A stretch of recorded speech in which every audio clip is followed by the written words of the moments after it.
Frontline Updates, where we delve deep into military strategies and updates from conflict zones.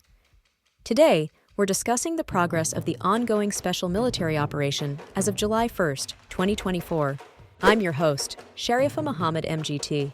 I'm Colonel AUC Oguntoye, an infantry officer. Ongoing combat and tactical advances, Russian forces continue to engage in active combat across multiple fronts. Units have been successful in taking more advantageous positions and liberating several areas, which include Stepovaya Novosielovka in the Kharkov region and Novopokrovskoye in the Donetsk People's Republic. Welcome back to our Defense and Military Affairs podcast. Today, we have Colonel AUC Oguntoye with us to discuss the recent developments in the ongoing special military operation as of July 1st, 2024. Colonel, thank you for joining us. Yes. Thank you for having me. Let's dive right in. Could you update our listeners on the latest progress of the operation? Certainly. The Russian Federation's armed forces continue to conduct operations across multiple regions. We've seen significant action particularly in the Kharkov, Donetsk, Lugansk, Dnipropetrovsk, and Kherson regions. You mentioned significant action. Can you elaborate on the results from these engagements? Yes, our troops have made considerable advances. For instance, in the Kharkov region, our North Group defeated several Ukrainian brigades, capturing critical territories and destroying significant enemy assets, including tanks and artillery systems. What about the losses on the Ukrainian side?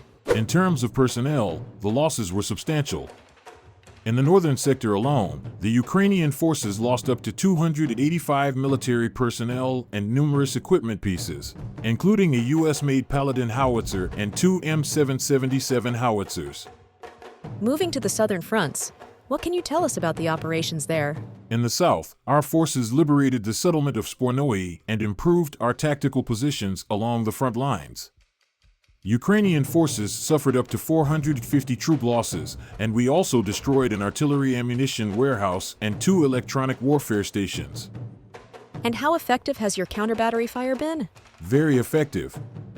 We've neutralized several artillery pieces, including British and American-made howitzers, and disrupted their logistics by destroying two field ammunition depots. What's the role of air defense in this operation? Air defense has been crucial. Just yesterday, our systems downed 72 UAVs, 2 long-range guided missiles, 3 decoys, and 9 HIMARS missiles, significantly limiting the enemy's surveillance and attack capabilities. With all this activity, what's the total tally of enemy losses since the operation began? The cumulative losses are significant.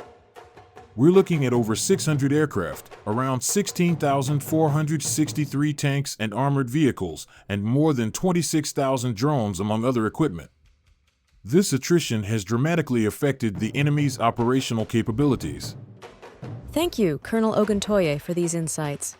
It certainly paints a comprehensive picture of the situation on the ground. You're welcome. It's important that our objectives and the results of our operations are clearly communicated. Thank you for giving me the platform to share these updates. And finally, can you touch on the overall impact of these operations as presented in the briefing? The cumulative figures provided illustrate a significant toll on Ukrainian military assets, including the destruction of hundreds of aircraft, drones, and thousands of vehicles and artillery systems.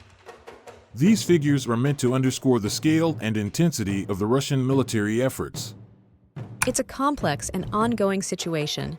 Thank you for providing such a clear analysis of today's briefing. It's my pleasure. Thank you for having me. To our listeners, thank you for joining us on Frontline Updates.